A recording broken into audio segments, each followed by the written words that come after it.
नमस्कार, खबर उत्तर प्रदेश में आप सभी का स्वागत है। मैं हूं आपके साथ यशी शुक्ला। रुक करेंगे खबरों का, लेकिन उससे पहले एक नजर सुर्खियों पर।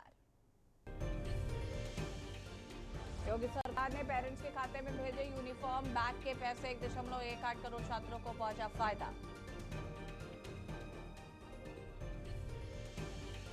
यूपी में मानव संपदा पोर्टल पर सेवा पुस्तिका ऑनलाइन करना अनिवार्य। प्रमुख सचिव नियुक्ति एवं कार्मिक ने भेजे दिशा निर्देश।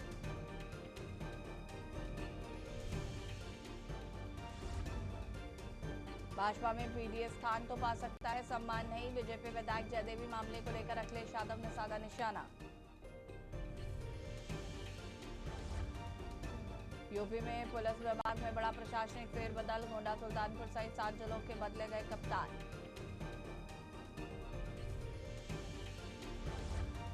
लखनऊ डबल मर्डर केस में नया खुलासा। हत्या से 2 दिन पहले मानस ने दिव्या का पीछा कर गाड़ी रोकने की कोशिश की थी। दिव्या ने करीबियों से बताया था जान का खतरा। यूपी में दिखेगा मौसम का रौद्र रूप। 70 किलोमीटर की रफ्तार से चलेंगी हवाएं। 13 जिलों के लिए आईएमडी का अलर्ट। आप देख रहे हैं के न्यूज, खबरों का सारथी। लखनऊ से खबर आपको बता देते हैं, जहां पर पूर्व सीएम कल्याण सिंह की पुण्यतिथि है आज। बता दें कि कुछ ही देर में अटल बिहारी स्टेडियम में होगा कार्यक्रम। सीएम योगी कल्याण सिंह को देंगे श्रद्धांजलि। पूर्व सीएम कल्याण सिंह की पुण्यतिथि आज। कुछ ही देर में अटल बिहारी स्टेडियम में होगा कार्यक्रम। मुख्यमंत्री योगी आदित्यनाथ देंगे श्रद्धांजलि।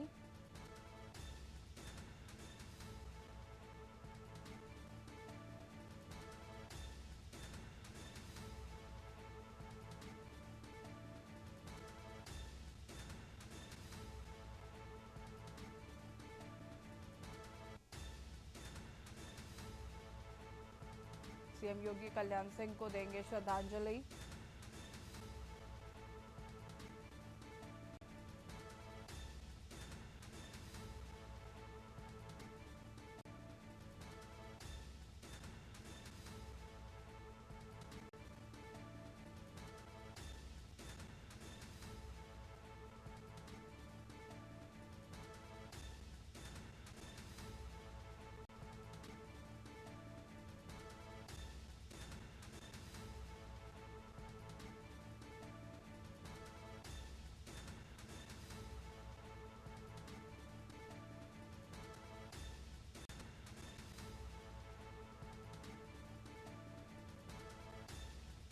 सीएम योगी कल्याण सिंह को देंगे श्रद्धांजलि।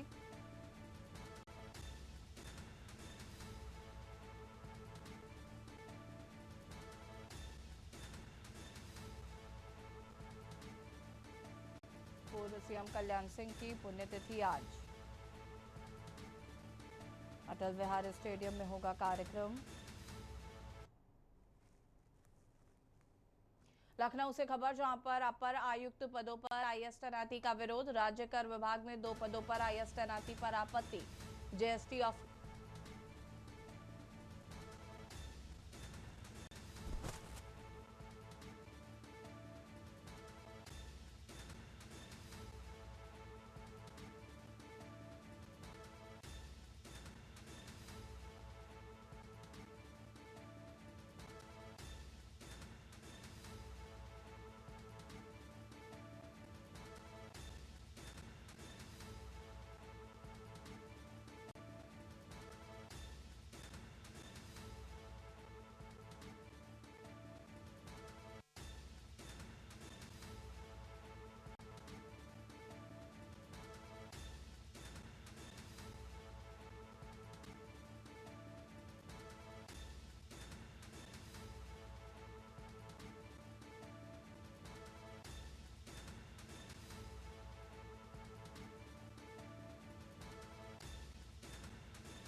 लखनऊ से खबर, जहां पर अपर आयुक्त पदों पर आईएएस तैनाती का विरोध। राज्य कर विभाग में 2 पदों पर आईएएस तैनाती पर आपत्ति।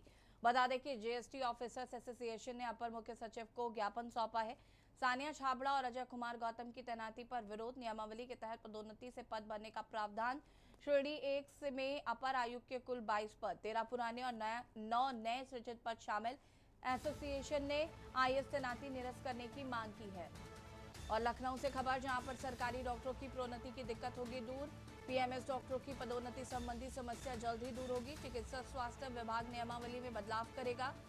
पीएमएस पदाधिकारियों संग बैठक के बाद एसीएस ने निर्देश दिए हैं। एसीएस अमित कुमार घोष ने प्रस्ताव तैयार करने को कहा। महानिदेशक डॉक्टर पवन कुमार को 1 माह में प्रस्ताव भेजने के निर्देश।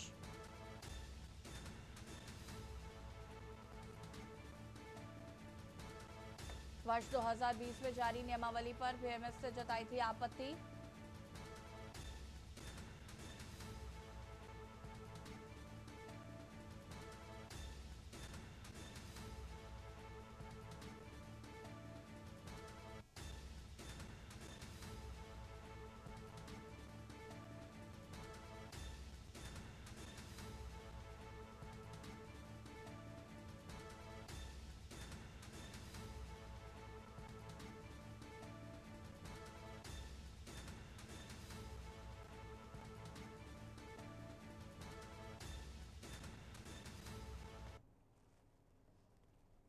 लखनऊ से खबर आपको बता देते हैं, जहां पर डीएल एजेंसियों की मनमानी पर शिकंजा। कर्मचारी हटाने से पहले देना होगा नोटिस। मुख्यालय की अनुमति भी जरूरी। वेतन भुगतान में पारदर्शिता सुनिश्चित होगी।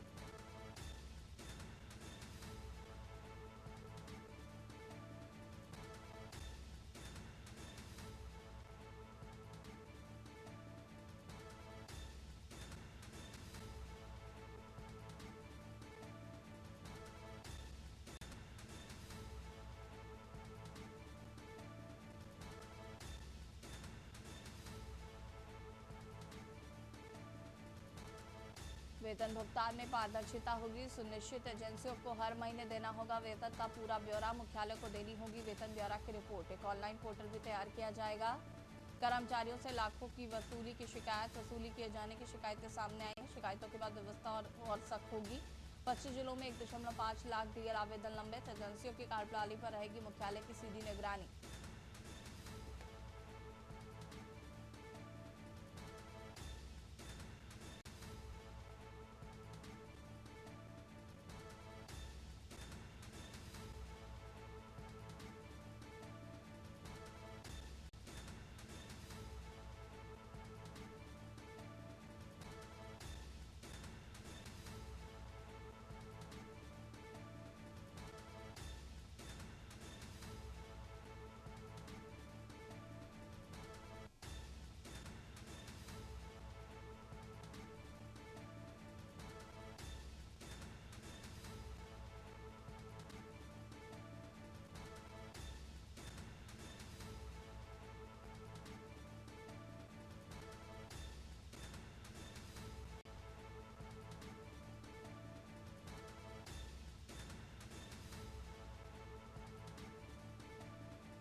और इसी खबर पर ज्यादा जानकारी के लिए संवाददाता रामानुज जी हमारे साथ जुड़ चुके हैं। रामानुज जी, क्या कुछ जानकारी है इस पूरे मामले को लेकर? डीएल एजेंसियों की मनमानी पर अब कसेगा शिकंजा। देखिए, इसकी अगर लगातार बात की जाए कि उत्तर प्रदेश में जिन एजेंसियों को काम दिया गया है, उसमें जो है कहीं ना कहीं एजेंसियां जो है वो अपना मनमाने तरीके से काम कर रही है। और ऐसे में अगर बात की जाए तो जो डीएल बनाने वाली एजेंसियां हैं वो मनमाने तरीके से जो उनके साथ कर्मचारी हैं उनको बिना नोटिस के जो है बाहर कर दे रहे हैं, जिसको लेकर जो है ये एक कड़ा कदम उठाया गया है कि पहले उनको नोटिस, उसके बाद जो है बाहर किया जाएगा। जी, शुक्रिया आपका जानकारी साझा करने के लिए। और बता दें आपको कि जिस तरीके से एजेंसियां मनमानी कर रही थी उस पर कसेगा शिकंजा।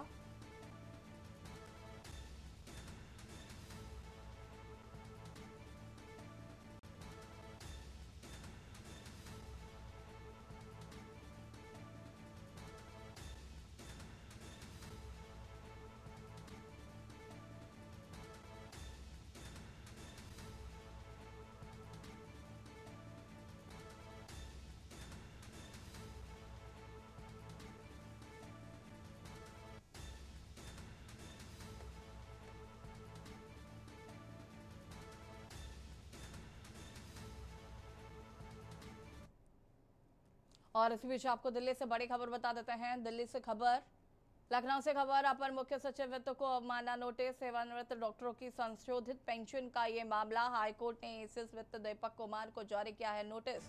डॉक्टर ब्रजेंद्र पाल, आजाद श्रीवास्तव समेत 7 याचियों की याचिका 27 फरवरी को 8 सप्ताह में निर्णय का दिया था निर्देश। आदेश का पालन न होने पर दाखिल हुई अवमानना याचिका मामले में अगली सुनवाई 21 सितंबर को होगी।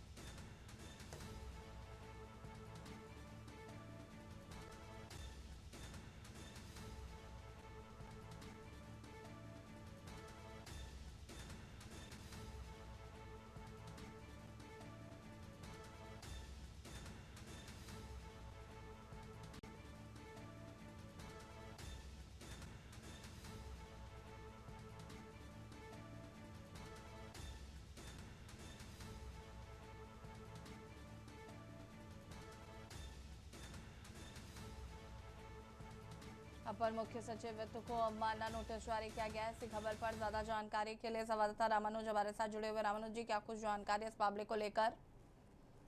देखिए, अगर बात की जाए कि 27 फरवरी को जो है आदेश दिया गया था कि 8 सप्ताह के अंदर निर्णय का निर्देश का पालन किया जाए, जो हाईकोर्ट ने निर्णय दिया था।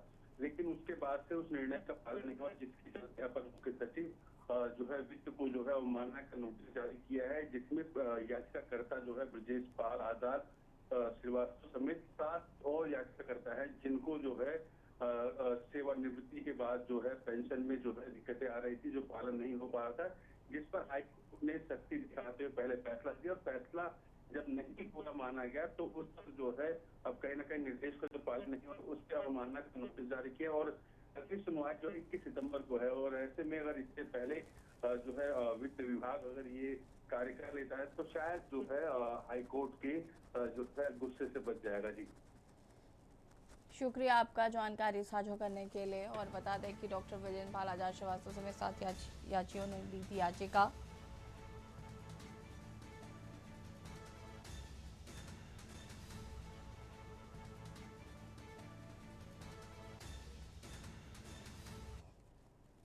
और इसी बीच आपको दिल्ली से बड़ी खबर बता देते हैं। दिल्ली से बड़ी खबर, दिल्ली रवाना होगी मच्छर टर्मिनेटर ट्रेन। प्लेटफॉर्म नंबर 1 से होगी ट्रेन रवाना।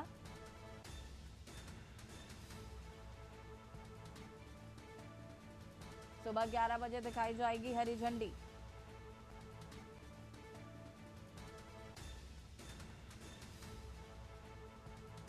उत्तर रेलवे और दिल्ली नगर निगम चलाएगा ट्रेन।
की रोकथाम के लिए चलेगी ट्रेन।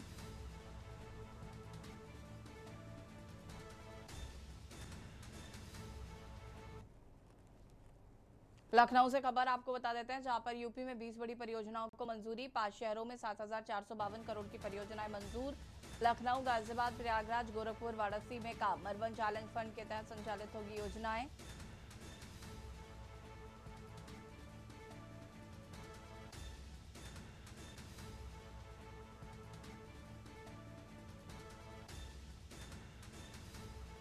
पच्चीस % केंद्र, 25% राज्य और 50% बाजार से जुटेगा पैसा। पहले चरण में 5 नगर निगम, 3 विकास प्राधिकरणों की योजनाएं। बैकुंठ धाम ग्रीन कॉरिडोर पर 330 करोड़ खर्च होंगे। लॉ मार्टिनियर के पास 315 करोड़ से बनेगा एलिवेटेड रोड। एकाना स्टेडियम के पास ड्रेनेज निर्माण भी प्रस्तावित किया गया।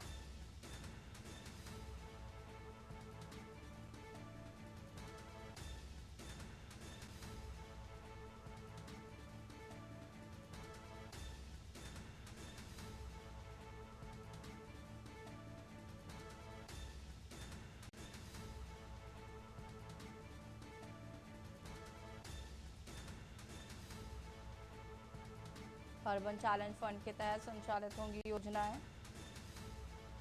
और इसी खबर पर ज्यादा जानकारी के लिए संवाददाता रामानुज हमारे साथ जुड़े हुए। रामानुज जी, क्या कुछ जानकारी है इस पूरे मामले को लेकर? देखिए, ऐसी जो है यूपी में 8 बड़ी परियोजनाओं को जो है मंजूर और 20 बड़ी परियोजनाओं को मंजूरी मिली है।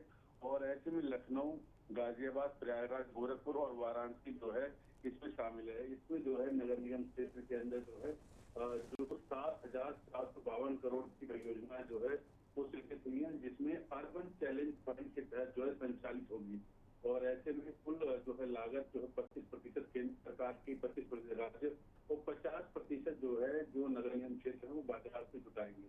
और ऐसे में अगर बात की जाए कि 5 नगर निगम और 3 विकास प्राधिकरण की परियोजनाएं शामिल है, जिसमें बैकुंठ धाम ग्रीन कॉरिडोर 330 करोड़ का लामार्ट के पास एलिवेटेड रोड है, 315 करोड़ का एकाने स्टेडियम के पास ब्रिज निर्माण भी प्रस्तावित किया गया है। साथ में जो है लखनऊ के चौक में पार्किंग और अम्बेडकर पार्क में मैकेनिकल पार्किंग का निर्माण होगा। और ऐसे में जो है कई मल्टी लेवल पार्किंग जो है इन नगर निगम क्षेत्रों में बड़े पार्क आधुनिक ऑफिस और कॉम्प्लेक्स बनाया जाएगा। और साथ ही आवासीय टाउनशिप भी स्कूल और 20 परियोजनाओं में शामिल है। तो कहीं ना कहीं 5 बड़े नगर निगम क्षेत्रों की और 3 प्राधिकरणों की जो है विकास की नजर जो है और मजबूत होगी और तमाम लोगों को और सहूलियत मिलेगी, चाहे वो पार्किंग को लेकर हो या फिर नए निर्माण में जो कॉम्प्लेक्स बनेंगे उनको लेकर हो, तो आवासीय टाउनशिप हो। तो कहीं ना कहीं एक जो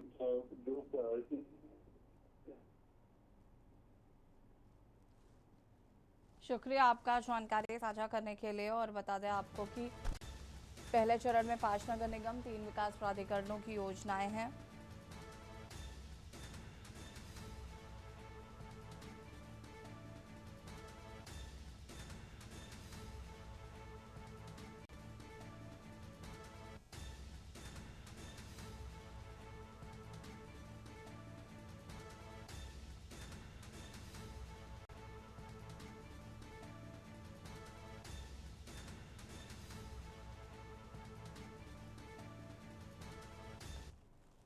लखनऊ से खबर, जहां पर यूपी SSSC जारी कर सकता है चयन परिणाम। 10 सितंबर तक घोषित हो सकता है चयन परिणाम। कनिष्ठ सहायक, लिपिक एवं सहायक स्तर 3 का परिणाम जारी करने की प्रक्रिया अंतिम चरण में। आयोग के अनुसार अभ्यर्थियों के हित सर्वोच्च प्राथमिकता। परीक्षा की निष्पक्षता की विश्वसनीयता पर जोर।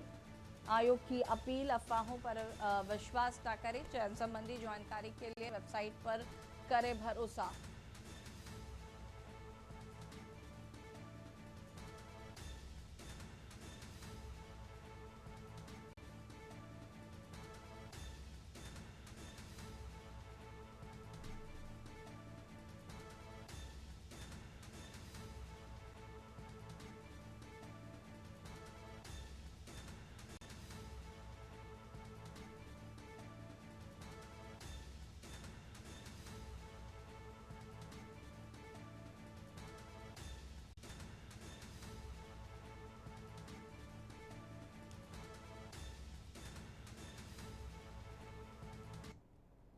लखनऊ से एक और खबर आपको बता देते हैं। लखनऊ कैंट में बनेंगे 4 नए अंडरपास। राहगीरों को जाम से मिलेगी राहत। महात्मा गांधी मार्ग के लोगों को मिलेगी राहत।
लखनऊ से खबर, यूपी जापान रिश्तों को मिलेगी नई उड़ान। साझेदारी का लिखा जाएगा नया अध्याय। बता दें कि जापानी प्रतिनिधि मंडल करेगा मुलाकात। यूपी जापान रिश्तों को मिलेगी नई उड़ान।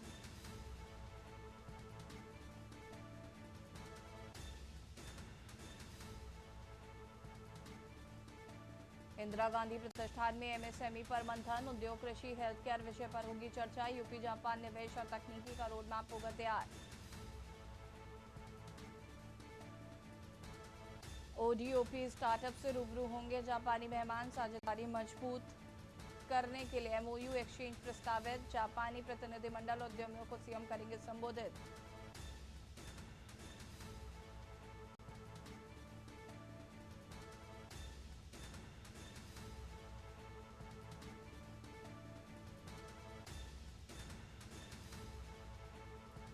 सांस्कृतिक कार्यक्रम और सीएम के डिनर के साथ होगा समापन।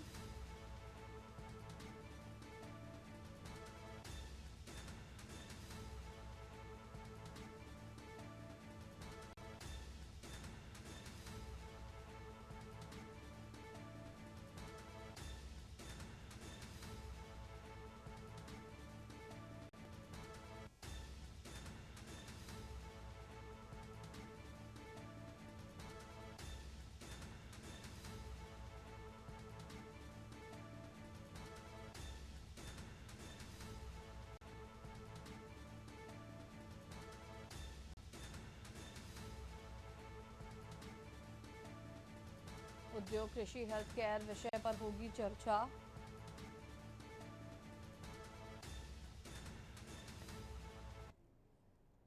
बसपा प्रमुख मायावती ने वंदे मातरम को लेकर चल रहे विवाद पर निशाना साधा है। उन्होंने कहा कि वंदे मातरम का पूरा गान गाने या इसके शुरुआती दो चंद गाने को लेकर देश में चल रही राजनीति उचित नहीं है। मायावती ने कहा कि संसद में हाल ही में पारित हुआ कानून कोई पहली बार नहीं है। सत्ता परिवर्तन के साथ कानूनों में बदलाव होते रहे हैं। उन्होंने केंद्र और राज्य सरकारों को जनहित से जुड़े गंभीर मुद्दों पर ध्यान देने की नसीहत दी है। मायावती ने कहा कि राजनीतिक दलों को ऐसे मुद्दों के बजाय जनता की वास्तविक समस्याओं और जनहित के गंभीर विषयों पर प्राथमिकता से काम करना चाहिए।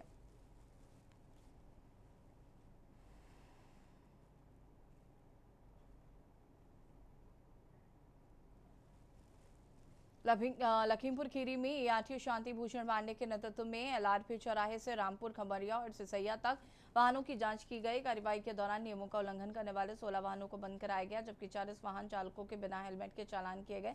इनमें 7 स्कूली वाहन को बंद किया गया है। वहीं एलआरपी चौराहे पर एक अनाधिकृत रूप से संचालित बस पकड़ी गई, जिसे रामापुर पुलिस चौकी में बंद कराया गया है।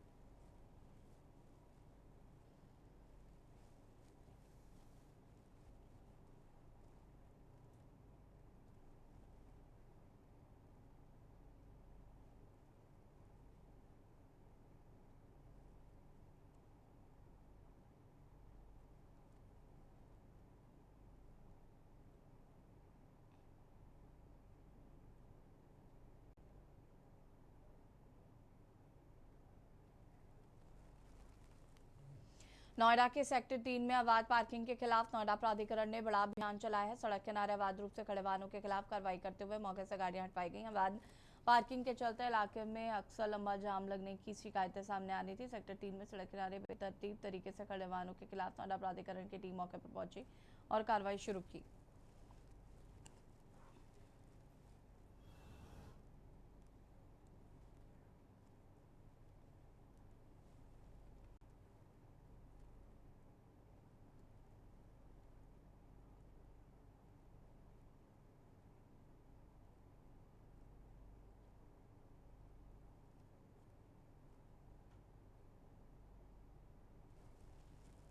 औरैया में जसवंतपुर के माध्यमिक विद्यालय में जलभराव के कारण पढ़ाई प्रभावित हो रही है। विद्यालय के रास्ते में पानी भरने से बच्चों शिक्षकों को परेशानी का सामना करना पड़ रहा है। ग्रामीणों ने जलभराव के लिए नाला जाम होने को जिम्मेदार बताया है। आरोप लगाया है कि प्रॉपर्टी डीलरों ने नालों को अवरुद्ध कर दिया है।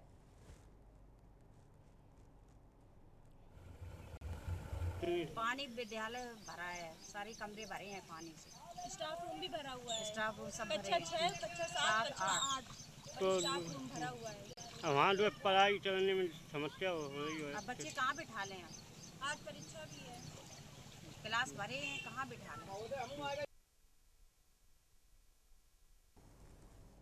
और इसी बीच आपको लखनऊ से खबर बता देते हैं। लखनऊ से खबर, लखनऊ कैंट में बनेंगे 4 नए अंडरपास। राहगीरों को जाम से मिलेगी निजात।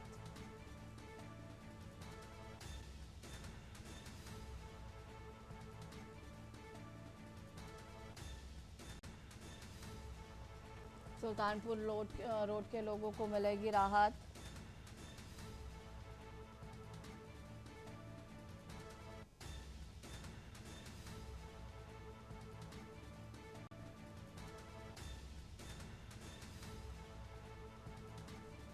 भीषण ट्रैफिक जाम से मिलेगी राहत।